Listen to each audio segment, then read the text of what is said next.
ሄኖክ ኪያን ለማዳን ብሎ ነው እንደዚህ ራሱን አደጋ ላይ የጣለው። ትንሹን ነገር አስተካክላለሁ ብሎ ትልቅ መስዋዕትነት ከፈለ። ይሞታል ወይ? መሞት የለበትም። ሄኖክ ከሞተ በጣም ይደብራል። ኪያ በጣም ታናድዳለች። ብታናግረው ኑሮ ይሄ ነገር አይፈጠርም ነበር። ጽናትና ኪራ እንደዚሁ ቀጥሉበት። ጽናት ግን ጸባይሽን አስተካኪ፣ እጭ አሁንስ ምን ነው ምናምን በቃ ወዘተ ሀሳብ እየሰጣችሁ ነው። ሄኖክ አይሞትም። በእርግጥ ግን ትልቅ አደጋ ይደርስበታል። እሷም ይቅርታ አላደርግለት ብላው ነበረ። በዚህ በሰበቡ ይቅርታ ታደርግለታለች ብዬ አስባለሁ። ግን ከሞተ የእውነት ወይንም ደግሞ ከባድ አካል ጉዳተኛ ከሆነ ወይንም ደግሞ ከባድ አካል ጉዳት ከደረሰበት ግን የእውነት በጣም አዝናለሁ። ምክንያቱም ትንሿን ነገር ለማስተካከል ብሎ አለመደማመጥ የሚያመጣው ነገር ይሄ ነው። ቆማ ብታዳምጠው ግን ይሄ ነገር አይፈጠርም ነበረ። እሷን ለማዳን ብሎ ነበር ይሄን ነገር ያደረገው። አሰላሙ አለይኩም ወራህመቱላሂ ወበረካቱ። ሰላም እንዴት ተከበራችሁ ቻናሌ ተከታታዮች እንዴት ናችሁልኝ? ከኔ ጋር ሁሉ ሰላም ነው። ሰላማችሁ ብዝት ተተርፍ ይበልልኝ ባላችሁበት ውድ ቤተሰቦቼ። ለዚህ ቻናል አዲስ ከሆናችሁ ሰብስክራይብ አድርጋችሁ ቤተሰቡ ነው። ነባሮች ዌልካም፣ እንኳን በሰላም መጣችሁ ብያለሁ። ተወዳጁ የጽናት ድራማ በጣም አስደንጋጭ ነገር ነበረ የተለቀቀበት ፓርት። እንግዲህ የተፈጠረው ነገር መጨረሻ ላይ እንግዲህ ሄኖክ ሞተ ወይንስ ተረፈ? በጣም ልባችንን ጥልጥል ብሎ ያለንበት ፓርት ላይ ነበር ያለቀው እና ማለቅ የሌለበት ፓርት ላይ ነው ያለቀው። እንዴት በዚህ ሰዓት ተጨርሱታላችሁ ምናምን እያላችሁ ያላችሁ ልጆች ያላችሁ እና ወዶቼ ያው እንግዲህ እኛን ለማጓጓት እና ቀጣይ ፓርት ላይ በጉጉት እንድንጠብቀው ለማድረግ የተፈጠረ ነገር ነው ብዬ አስባለሁኝ።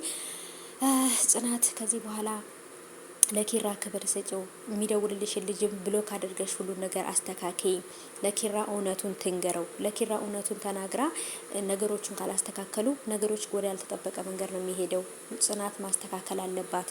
እሱ አምኗታል። ስለዚህ መታመንና በታመነችበት ቦታ መገኘት አለባት ምናምን በቃ በጣም ለትልቅ ነገሮች ነው እየተፈጠሩ ያሉት፣ ወይም ደግሞ ትልቅ ነገር ነው እየተናገራቸው ያላችሁት። እናንተም ትክክል ነው።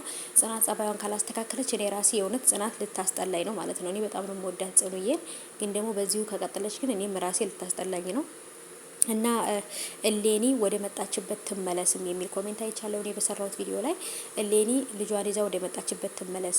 ናሆም አባቷ ከሆነ ራሱ ለልጅቷ ማለት ነው ለልጅቷ አባቷ ራሱ ከሆነ ምንም አይደለም፣ ልጁን ማሳደግ ይችላል። ግን ደግሞ ከምህሮና ከናሆማ ህይወት መውጣት አለባት እሌኒ። ምክንያቱም ይህን ነገር ካላደረገች ቤተሰቦቼ የናሆምንም የምህሩንም ህይወት የልጇንም ህይወት ነው መስዋዕት የምታስከፍለው። ስለዚህ ምህሩ ምንም አላጠፋችም። ምህሩ በጣም የዋህ ልጅ ናት። እውነት ለመናገር በጣም መልካም፣ ለሰዎች ጥሩ ነገር የምታስብ። ከዚህ በፊት ዳጊ ራሱ ወይም ህፃኗ ልጅ የናሆም ልጅ ታግታ በነበረችበት ሰዓት ላይ እየተንከባከበች ውሃ ስጧት፣ ምግብ ስጧት እያለች ነፍሷን እዚህ እንድትቆይ ያደረገችላት፣ እዚህ እንድትደርስ ያደረገችላት እሷ ናት። ግን ይህን ነገር ማድረግ አልነበረባትም፣ መታገስ ነበረባት ብዬ አስባለሁ። እና ብቻ ግን ያው እንግዲህ ጭራሽ እንደውም ከነሱ ፊት መድኃኒት ተጠጣለሁ ብላ ምናምን መድኃኒት በጥብጣ ሁላ ነበር ይዛ ሄዳ የነበረው። ግን ያንን መድኃኒት አልጠጣችውም። ምህሩ ያንን መድኃኒት ጠጥታ ራሷን እንድታጠፋ ፈልጋ ነው ይዛ የወሰደችው ወይንስ ለምንድን ነው? ብቻ ግን ምህሩዬ ራስሽን ከሰው በታይ ሳይሆን ከሰው በላይ አድርገሽ አስቢ። ምንም አይደለም። የናሆምም የምህሩም ህይወት ይስተካከላል። ከዚህ ጭንቀት ይወጣሉ። ዳጊም የናሆም ልጅ ናት። ስለዚህ ልጅነቷን ሙሉ ለሙሉ ይረጋገጣል ብዬ አስባለሁኝ። እና ውዶቼ ነገሮች በጣም ከባድ እየሆኑ ነው። ሄኖክ መሞት የለበትም። ምንም አይነት አደጋ ብቻ ቢደርስበት አሪፍ ነው። ግን እንዳወዳደቁ ከሆነ ግን ጭንቅላቱን ወይ ጎኑን ሳይመታ አይቀርም። ብቻ ግን ምንም እንዳይሆን ፈርቻለሁ ቤተሰቦቼ። በዚህ ላይ ደግሞ ኪያ በጣም ተጸጽታለች ማለት ነው። በእኔ ምክንያት ነው እያለች እና ውዶቼ በጣም ከባድ ነው። አለመደማመጥ ይሄን ችግር ያመጣል።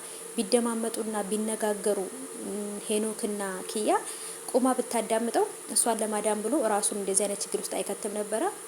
ብቻ ግን አይሞትም ብዬ አስባለሁኝ።